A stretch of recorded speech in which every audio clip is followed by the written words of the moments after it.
اگر اس میں ان کی مہربانی کا اتنا ہی دائرہ تھا ہوگا، یعنی اتنی ہی مہربانی طے کرنا طے کیے ہوں گے، تو کوئی دوسرا بدل بھی نہیں سکتا اس کو، تقدیری فیصلوں کو تو کوئی تھوڑی چینج کر سکتا ہے. تو اس لیے چھوٹی چھوٹی باتوں کو بنیاد بنا کے امت میں انتشار کا ایک سبب ظاہر کر دیا گیا. ایسا ہو گیا. سب جانتے ہیں کہ سب سے پہلے مولانا سعد صاحب کے خلاف جو مسئلہ چلا ہمارے امیر کے خلاف، تو وہ یہ تھا کہ منتخب حدیث انہوں نے لے کے آ گئے، منتخب پڑھو بول رہے ہیں، منتخب پڑھو بول رہے ہیں. انہیں کیا غلط کام کرو بولے تھے انہوں. حضرت مولانا یوسف صاحب رحمۃ اللہ علیہ نے 6 نمبر کے موضوع پر جن احادیث کو ذخیرے کو جمع فرمایا تھا، ان کو مولانا نے چھاپا، ترجمہ کرایا، لوگوں میں بٹوایا اور کہا کہ بھائی اس کو بھی پڑھو. اور جب ان پر اعتراض، بھائی فضائل اعمال کو چھوڑ کے یہ کیوں پڑھو؟ وقت کا امیر ہے، وہ ذمہ دار آدمی ہے، اس کے ذہن میں یہ بات آ رہی ہے کہ یہ ہونا چاہیے تو ہونا چاہیے، اس میں کیا بات ہے، تازگی آئے گی امت میں. پھر ان سے پوچھا گیا، انہوں نے اس کی وضاحت تقریر شروع کر دی کہ بھائی 6 نمبر کے موضوع پر کوئی کتاب لکھی ہوئی نہیں ہے باضابطہ، فضائل اعمال بھی نہیں ہے 6 نمبر کے موضوع پر باضابطہ، پورے 6 نمبروں کے اوپر. تو اس لیے حضرت یوسف صاحب کو یہ فکر تھی تو انہوں نے یہ مواد جمع کیا تھا، میں نے اس کو چھاپ دیا ہے. تو ہمارے ساتھیوں کو 6 نمبر کے مذاکرے میں مدد ملے گی، کیونکہ اگر نہیں ہوتا مواد ایک جگہ تو ڈھونڈ ڈھونڈ کے ادھر ادھر سے لانے میں سب ساتھی تو فکر مند ہوتے نہیں، تو پھر اپنے بیانات میں اونچ نیچ کر دیتے ہیں وہ پروگرام. یہی وجہ ہے کہ بیانات میں بہت غلطیاں کر جاتے ہیں. تو اس کی وجہ سے کہ ہمارے ساتھیوں کو ایک جگہ مواد ملے، یہ میں نے کیا. پھر فضائل اعمال پر لوگ جو ہے نا نکتہ چینی بہت کرتے ہیں، حالانکہ وہ کتاب پوری طرح قابل اعتبار ہے علماء کے پاس، لیکن جاہلوں کا منہ روک تو نہیں سکتے نا آپ. تو اس میں عربوں میں جب دین دعوت کا کام یہ پہنچا تو وہاں یہ کہا گیا کہ بھائی فضائل اعمال کی جگہ ریاض الصالحین لگا دو ان کو، کیونکہ ریاض الصالحین وہاں کی متفق علیہ کتاب ہے، امام نووی رحمۃ اللہ علیہ کی فضائل کے اندر ہے وہ بھی. مقصد اصلی تو یہی ہے، لہذا ریاض الصالحین پڑھو. لیکن بیرونی دنیا میں عربوں کے علاوہ عجم بھی بہت بڑی تعداد میں ہیں جو کہ فضائل کے اوپر تنقیدی ذہن رکھتے ہیں. کہا کہ اس وجہ سے عالمی کام ہو گیا ہے، تو لہذا یہ منتخب احادیث کو پڑھا جائے تو ان لوگوں کو بھی اعتراض نہیں رہے گا کہ یہ ضعیف ہے، یہ وہ ہے، یہ قصہ ہے، یہ واقعہ ہے، یہ کہانی ہے، ایسی باتیں نہیں ہونی چاہیے. بالکل صاف سیدھا سیدھا قرآن پاک کی آیتیں ہیں اور حدیث مبارکہ ہے. اور پھر یہ کہ فضائل اعمال کو نہ پڑھو، یہ تو میں نہیں کہہ رہا. فضائل اعمال ایک دن پڑھو، منتخب ایک دن پڑھو، ایک وقت وہ پڑھو، ایک وقت یہ پڑھو. کیونکہ فضائل اعمال کی تاثیر اللہ نے اپنی جگہ رکھی ہے، لاکھوں زندگیوں کے اندر اللہ نے اس کو ذریعہ انقلاب بنایا، تبدیلیاں آئیں، اپنی جگہ ہے وہ چیز اکابرین میں سے ہمارے. تو اس کو بھی پڑھنا ہی پڑھنا ہے، اس کو بھی پڑھو. اب مولانا بار بار یہ تقریر کرتے رہے بیانات میں اپنے، میں نے بھی سنی متعدد مرتبہ ان کی یہ بات، لوگوں کو اطمینان ہو گیا، لوگوں نے پڑھنا شروع کر دیا. بہت اب پوری دنیا میں چل پڑی منتخب، فضائل بھی پڑھی جاتی ہے، منتخبات بھی پڑھے جاتے ہیں. کہیں کہیں لوگوں کو ابھی آبجیکشن ہے تو وہ لوگ وہاں کے لوگ نہیں پڑھتے ہیں، مگر وہ ایک جزوی رہ گئی چیز، وہ مطلب چھوٹے محدود پیمانے پر رہ گیا ہے. وہ اکثر یہ ہے آپ کسی ملک میں جاؤ وہاں منتخب پڑھی جاتی ہے، فضائل اعمال بھی پڑھے جاتے ہیں، منتخب بھی پڑھے جاتے ہیں. منتخب کو عنوان بنا کے جو تھوڑا سا ان کے خلاف لوگوں کو بھڑکانے کی کوشش کی گئی تھی وہ فیل ہو گئی. جو لوگ سمجھدار ہیں اجتماعی اعمال کے، ان لوگوں کو اندازہ ہو سکتا ہے اس بات کا کہ اگر صرف یہی ایک اختلافی چیز تھی، سمجھ میں آ رہا نہیں، تو اس ٹاپک کے اوپر یا تو اختلاف باقی رہنا تھا یا ختم ہو جانا تھا، بات یہیں اینڈ ہو جانی چاہیے تھی. مگر جیسے ہی یہ مسئلہ ٹھنڈا پڑا تو بات آگے نکل گئی. ایک دوسرا ایشو، یہ ایک ایشو کے بعد دوسرا ایشو کیا ہے، یہ ہمارے ساتھی اس بات پہ کیوں غور نہیں فرماتے؟ مقصد اصلی وہ چیز اگر ہوتی تو بات وہیں یا ختم ہو جاتی یا باقی رہتی نا بھائی. وہی حضرات اس بات کی پوری صحیح فرماویں کہ ایک شخص بھی بیجا بدزن نہ ہو. عالمی مرکز سے ان سب کو صحیح واقعے سے آگاہ کرنا ہم اپنی ذمہ داری سمجھا کریں. اسی طریقے سے ایک الزام ہے منتخب پر، اعتراض فرماتے ہیں منتخب پر. اس کے متعلق ہم بہت اہم باتیں انشاءاللہ آپ حضرات کے سامنے عرض کریں گے. اول یہ کہ منتخب بھی از خود مولوی یوسف صاحب رحمۃ اللہ نے پوری نہیں لکھی ہے، یعنی جو مسودہ بعد میں ہاتھ لگا تھا وہ مسودہ بھی پورا مولوی یوسف صاحب رحمۃ اللہ علیہ کے ہاتھ کا لکھا ہوا نہیں ہے. ایک مرتبہ مولانا محمد عمر صاحب بستوی، جس کا نام آپ حضرات شاید پہلی بار سن رہے ہوں گے، یہ وہی مولانا محمد عمر صاحب ہیں جو مولانا یوسف صاحب رحمۃ اللہ علیہ کے دائیں ہاتھ تھے اور خاص ذمہ داروں میں ان کا شمار تھا، اور یہ وہی ہے جن کو بعض لوگوں نے حضرت جی کے کان بھر بھر کر ان کو بھی نظام الدین سے نکال دیا تھا۔ دیکھو اس کی حقیقت یہ ہے کہ جو لوگ اس وقت میں نظام الدین سے اور لوگوں کو نکالنے کی کوششوں میں ہے نا، اور نظام الدین سے بغاوت کیے ہوئے ہیں، انہی میں سے بعض وہ تھے جنہوں نے حضرت مولانا محمد عمر صاحب بستوی کو نظام الدین سے نکالنے کی پوری کوشش کری اور حضرت جی کے زمانے میں نکلوا دیا۔ اللہ،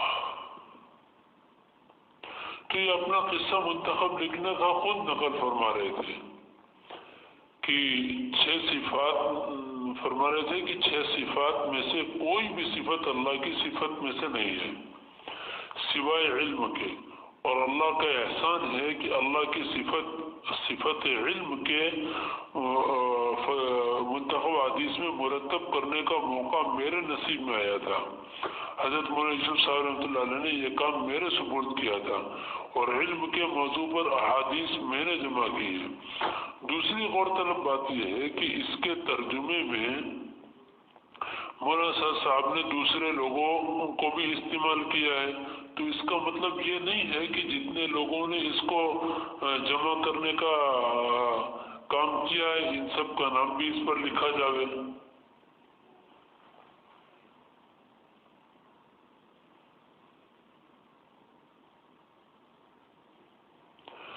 ہر کتاب کی تصنیف میں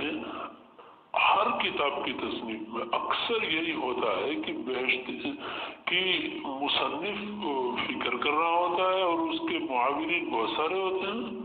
بہشتی زیور ہے نا، بہشتی زیور حضرت مولانا شفیع صاحب تھانوی کی معروف کتاب ہے نا، اس کو مولانا شفیع صاحب تھانوی رحمۃ اللہ علیہ نے خود نہیں لکھا ہے بلکہ بڑے بڑے علماء کو اس کام پر مأمور کیا تھا، لیکن منسوب کس کی طرف ہوگی کہ منسوب تو حضرت مولانا ہی کی طرف ہوگی۔ اسی طریقے سے حضرت مولانا شفیع صاحب تھانوی رحمۃ اللہ علیہ کی ایک دوسری کتاب بھی ہے جو پوری اشعار میں ہے، مناجات مقبول، وہ بھی حضرت نے از خود نہیں لکھی ہے، وہ خود تو شاعر تھے نہیں، اور یہ پوری کتاب اشعار میں ہے، لیکن آپ کتاب کو دیکھیں اس پر مصنف کا نام حضرت مولانا اشرف علی صاحب تھانوی رحمۃ اللہ علیہ کے ساتھ منسوب ہے کہ انہوں نے لکھی ہے، کہ لکھی کسی اور نے لیکن فکر ان کی تھی اس لیے منسوب انہی کی طرف کری گئی۔ یہ ہمیشہ ہوتا ہے۔ اللہ، حضرت امام ابو حنیفہ رحمۃ اللہ علیہ کا جو مسلک ہے انہوں نے اکیلے تھوڑی نہ مرتب کیا ہے، 500 بڑے علماء آپ کے دربار میں ہر وقت موجود رہا کرتے تھے، لیکن مسلک تو امام ابو حنیفہ کے نام سے چلے گا، 500 علماء کا کہیں بھی نام نہیں ہوگا، کہیں بھی ذکر نہیں ہوگا۔ یہ تو عوام کو صرف بے وقوف بنانے کا ایک راستہ ڈھونڈا ہوا ہے، اپنی مرضی اور اپنے نفس کے مطابق عوام کو استعمال کرنے کے لیے شوشے چھوڑے جاتے ہیں اور ان باتوں کو اٹھایا جاتا ہے۔ ایک اعتراض اس پر یہ بھی ہے کہ اس کا صرف متن ہے اور ترجمہ ہے، یعنی عربی عبارت ہے اور ترجمہ ہے بس، اور یہ عوام کو سمجھ میں نہیں آئے گا، اور اس سے پہلے کبھی کوئی ایسی کتاب نہیں لکھی گئی۔ میرے بھائیوں، اس سے پہلے تو مسلم صرف متن پر ہے، بخاری صرف متن پر ہے۔ اچھا، اگر اتنے پیچھے نہ جاویں تو حضرت مولانا الیاس صاحب رحمۃ اللہ علیہ نے جو حیات الصحابہ لکھی ہے عربی میں لکھی تھی، خالص متن ہے، خالص احادیث ہے، اور اس کا ترجمہ بھی صرف ترجمہ ہی ہے اردو میں، اور اس میں تو بعض باتیں ایسی بھی ہیں جو عام انسان کو سمجھ میں نہیں آئیں گی۔ حضرت مولانا علی میاں ندوی پھر بھی اس خالص مدن کی تعریف میں یہ لکھتے ہیں کہ اس 1300-1400 سال کے اندر کوئی بھی کسی بھی مصنف نے اتنی بہترین اور اتنی زیادہ معتمد اور معتبر اور صفاتوں سے بھری ہوئی کتاب اس سے پہلے کسی نے نہیں لکھی ہے۔ حضرت مولانا علی ندوی اس کی تعریف فرما رہے ہیں۔ دوسرا اعتراض کرتے ہیں کہ اگر یہ پڑھی گئی تو اس کے بعد دوسرے لوگ بھی کوئی نہ کوئی کتاب لکھیں گے، مولانا کے بیٹے لکھیں گے۔ تو میرے بھائیوں، یہ کتاب تو حضرت مولانا یوسف صاحب رحمۃ اللہ علیہ کی فکروں پر تھی، وہ لکھ رہے تھے۔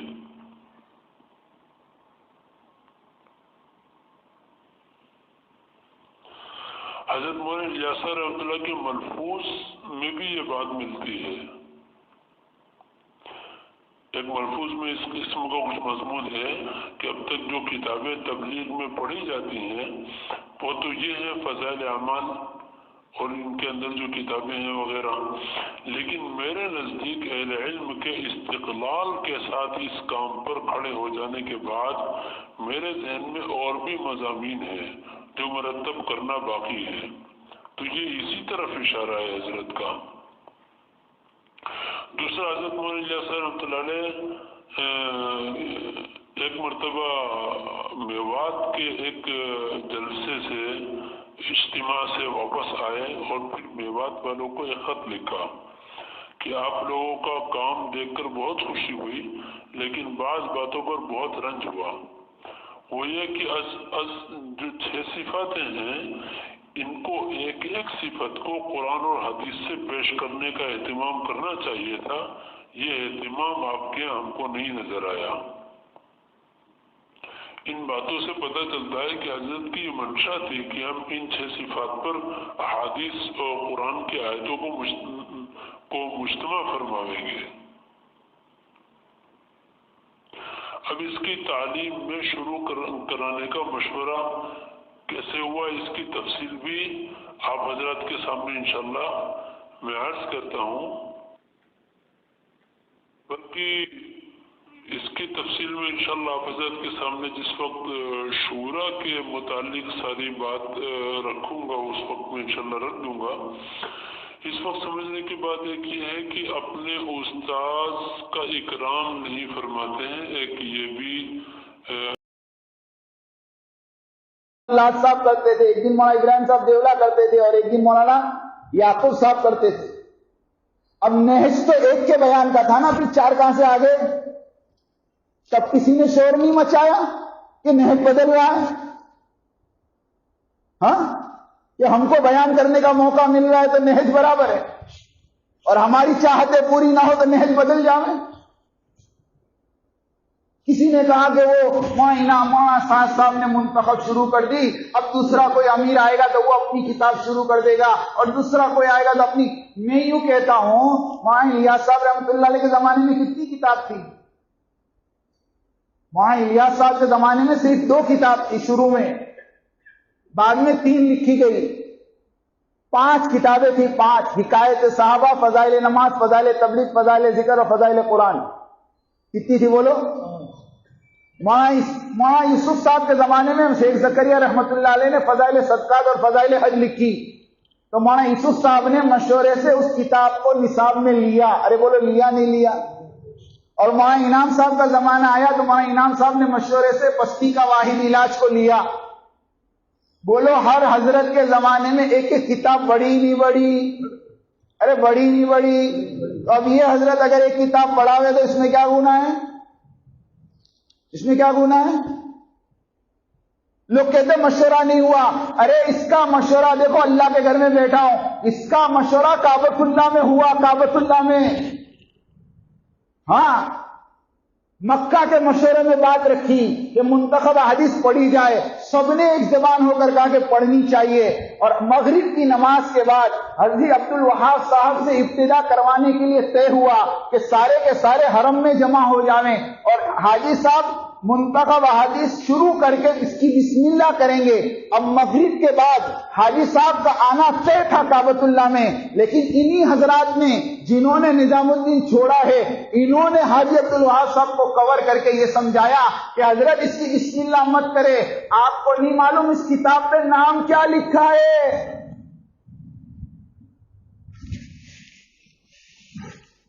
پتہ ہے نا کیا نام لکھا ہے؟ یہ کتاب ہم نہیں چلنے دیں گے، اور حاجی صاحب کو نہیں آنے دیا گیا کعبۃ اللہ میں۔ بتاؤ، سارا مجمع انتظار کرتے کرتے عشاء ہو گئی۔ پھر حضرت نے نظام الدین آ کر اس کا مشورہ کیا اور مشورے میں طے کیا، اس کے باوجود یہ حضرات کہتے مشورہ نہیں ہوا۔ مجھے یہ بتاؤ مشورہ کس کو کہتے ہیں؟ کہ مشورے میں ایک امیر ہوتا ہے اور وہ سب سے رائے لیتا ہے، اور رائے لینے کے بعد وہ اگر فیصلہ کر دیں تو بتاؤ اپنی رائے بدل دینی چاہیے کہ نہیں بدلنی چاہیے؟ ارے بھائی 50 آدمی نے ایک رائے دی، 35 آدمی نے ایک رائے دی، 15 آدمی نے ایک رائے دی، اگر امیر 15 آدمی کی رائے پر فیصلہ کرے تو باقی 25 کو بھی اپنی رائے بدلنی چاہیے کہ نہیں بدلنی چاہیے؟ مجھے بتاؤ۔ اگر آپ نے مشورے میں یہ رائے دی تھی کہ یہ کتاب نہیں چلنی چاہیے، مگر وقت کے ذمہ دار نے فیصلہ کر دیا کہ یہ کتاب چلے گی، تو بولو کتاب کا مشورہ ہوا کہ نہیں ہوا؟ اور اگر تم سے نہیں بھی پوچھا تو کیا گناہ ہو گیا؟ حضرت ابوبکر صدیق رضی اللہ تعالیٰ کے زمانے میں قرآن کو جمع کرنے کا مشورہ ہوا، حضرت عمر رضی اللہ تعالیٰ جا کر کہا ابو بکر سے، امیر المومنین قرآن کو جمع کر لیں، قراء شہید ہو رہے ہیں، حفاظ شہید ہو رہے ہیں، آپ قرآن کو جمع کر لیں۔ کہتے حضرت ابو بکر ہیں، حضرت عمر ہے اور حضرت زید رضی اللہ تعالیٰ جو کاتب وحی ہے، ان تینوں نے بیٹھ کر مشورہ کیا اور تینوں کو صدر ہو گیا، قرآن جمع ہو گیا، کوئی دوسرے صحابی سے مشورہ نہیں ہوا۔ ایک صحابی نے بھی کھڑے رہ کر یہ نہیں کیا کہ قرآن کے جمع کرنے کا مشورہ ہمارے ساتھ نہیں ہوا اس لیے ہم قرآن نہیں پڑھیں گے۔ ارے بولو تو صحیح، اگر ہم سے نہیں بھی پوچھا لیکن ایک چیز مشورے سے طے ہے تو بولو کرنا چاہیے کہ نہیں کرنا؟ اور چوتھی ہتھیار جو جماعت میں چل رہی ہے، دشمن کی بھی مسلمانوں میں کا دشمن نہیں ہے، مسلمانوں کو تو یوز کیا گیا۔ آپ بولیں گے اتنے بڑے بڑوں کو بھی یوز کر لیتے کیا؟ جی ہاں، آپ کو اندازہ نہیں ہو سکتا، ان کو خود پتہ نہیں چلتا کہ ان کو کیسے استعمال کر لیا گیا۔ تھوڑی سی میں اس کی تفصیل بھی سنائی دیتا ہوں آپ کو تاکہ اندازہ ہو سکے اور ہم اپنے بڑوں کے بارے میں بدگمان بھی نہ ہو، کیونکہ اس میں جو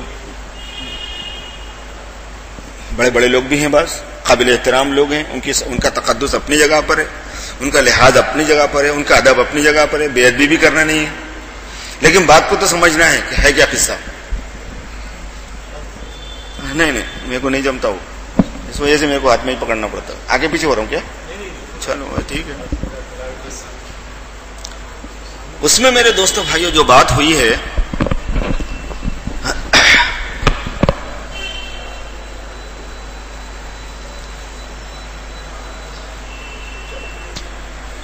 یہ حیش نہیں آ رہی ہے، بندے تو چکر میں مت جائیے، صحیح ہے،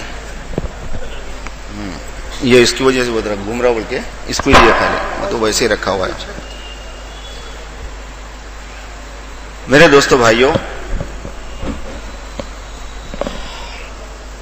ابھی حال کی بات ہے، حضرت مولانا طلحہ صاحب دامت برکاتہم سب کو پتا ہے کہ تھوڑے دن پہلے انہوں نے اس بات کا ذکر کیا مولانا سعد صاحب سے کہ یار میرے کو غلط فہمی میں ڈال دیا گیا تھا۔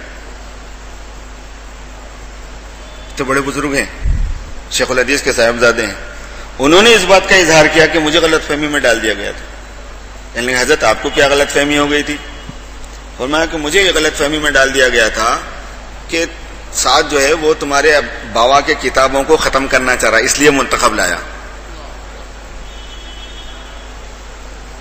اب ظاہر ہے کہ کس کو بھی میرے بابا کی کتاب چل رہی ہے، لوگوں بولے کوئی بولا آپ کو کہ فلاں آدمی آپ کے بابا کی کتاب ختم کر دے کے، ان کے پاس تو صدقہ جاریہ ہونے کا ہے، کوئی حقوق طبع محفوظ نہیں ہے، کوئی پیسے کماتے نہیں وہ لوگ اس سے، سب کو ہی پتا ہے، کوئی بھی چھاپ سکتا ہے اس کو. ان کو کیا تھا؟ صدقہ جاریہ، ثواب جاریہ کہ اللہ پاک نے فیض عام فرمایا ہوا ہے اس کا. ان کے دماغ میں یہ بات ڈال دی گئی تھی اور برسوں رہی یہ بات، آپ کو معلوم ہوگا کب سے ہے یہ بات ان کے دماغ میں، کہ یہ جو ہے منتخب اس لیے لائی گئی ہے کہ اس میں تمہارے بابا کے کتابوں کو ختم کر دینا چاہے. جب مولانا کی طرف سے یہ بات بار بار آئی، مولانا سعد صاحب دامت برکاتہم کی طرف سے، کہ منتخب نہ تو اس لیے پڑھنے کو کہا جا رہا ہے خدا نخواستہ، فضائل کو ضرور پڑھنا ہے، ماں صدقات پڑھنا ہے، ایک دن یہ بھی پڑھنا ہے. اس کے دو ہی ریزن ہیں منتخب کے. منتخب کو جو ایک تو حضرت یوسف صاحب رحمۃ اللہ علیہ کی یہ ترتیب دی ہوئی کتاب ہے، اور 6 نمبروں کی ترتیب پر ترتیب دی ہوئی ہے. فضائل عمل 6 نمبروں کی ترتیب پر نہیں ہے پوری، اسی وجہ سے اخلاص کی کوئی کتاب اس میں نہیں ہے. سمجھ آ رہا نہیں آ رہا؟ تو ہمارے ساتھی بیان میں زگزگ بہت کرتے ہیں، غلطیاں بہت کرتے ہیں. کیوں؟ اس واسطے کہ 6 نمبر کی مستند حدیثیں اور جناب والا آیتیں ان کے سامنے پوری ایک ساتھ اگر ہو تو پھر ان کو پابند کیا جا سکتا ہے کہ بھئی یہ بولنا ہے، بقیہ مت نہیں بولنا ہے تم کو. غلطیاں بہت کر رہے ہیں، غلطیاں بہت کر رہے ہیں بول کے بولتے تھے پھرے، اور اس کا کوئی متبادل ان کو نہیں دیے تو مسئلہ نہیں. تو اس وجہ سے مولانا یوسف صاحب رحمۃ اللہ علیہ نے اس کو لکھا تھا، اور مولانا یوسف صاحب رحمۃ اللہ علیہ کے اس مسودے کو مولانا نے پڑوس میں بھیج کے بعض ساتھیوں سے کام کروایا اس پہ کہ بھئی اس کو چھاپنے کا کام کرنا ہے. تو کام کرا ہے تو پڑوس والے یہ تھوڑی بول سکتے کہ ہم کریں یہ کام، بول کے بھئی اب گھر بناتے، مستری سے گھر بناتے تو مستری بول سکتا ہے یہ گھر میں بنایا اس میں میرا ہے بول کے، تیرے کو تو مزدوری پہ لگائیں گے اس نا بھائی. تو ویسے ہی ہوا سو ہے وہاں پہ. اور وہ بھی اتفاق کی بات، جو آپ لوگوں واٹس ایپ جو لوگ یوز کرتے ہیں نا، وہ بہت بڑی غلطی کرتے ہیں. وہ غلط فہمی میں مبتلا ہونے سے بچ نہیں سکتے. ایک بات قاعدے کی ہے کہ آپ کا سورس کیا ہے، ذریعہ علم کیا ہے.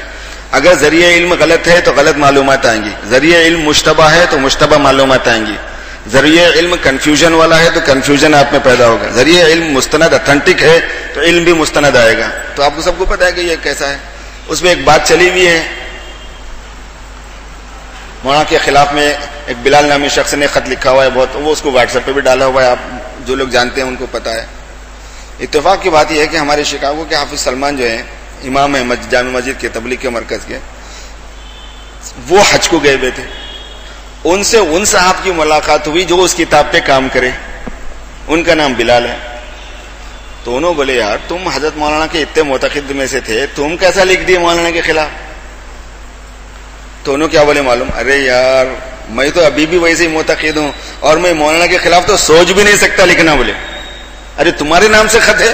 تو بولے وہ میرے نام سے نہیں ہے، وہ دوسرے نام سے، اس کو تو میرا نام لینے بھی نہیں آیا. بولے میرا نام یہ ہے پورا، بول کے بتاؤں اس کو.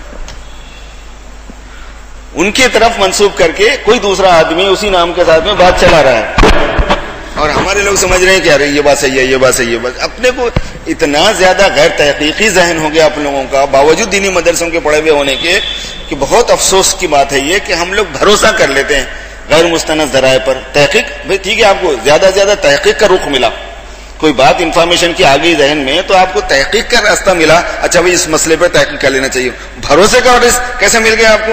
اعتماد کیسا مل گیا اس میں؟ سچ ہونا کیسے معلوم ہو گیا اس کا؟ حکم کیسا لگا دے سکتے آپ اس پہ؟ اگر خدا کا خوف ہے تو یہ 4 سیڑھیاں چڑھنے کے بعد کر سکتے کوئی کام. آپ بے خوفی ہوتی ہے جی، خدا ترسی جب کم ہو جاتی ہے اور اغراض سامنے آ جاتے ہیں تو پھر آدمی اعتماد کرنے لگتا ہے، بات چلا دیتا ہے. یہ بھروسے کی چیز نہیں. یہ جو اتنے سوشل میڈیا ہے اور ایپس ہیں نا جتنے، یہ ایک دوسری دنیا ہے جاننے کی ہے. یہ فری میں ہے نا،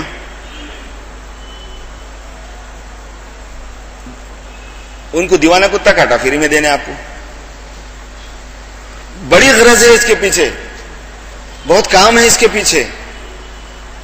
دیکھو استعمال کیسا ہو رہا ہے. یہ ہے اس کی اغراض اصل میں. اسمہما اکبر من نفعہما، ارے اس میں نفع بھی تو ہے. واٹس ایپ پہ ڈال دیا، سب کو مل جاتی خبر کہ ہاں بھی پروگرام ہے، آ جاؤ بول کے.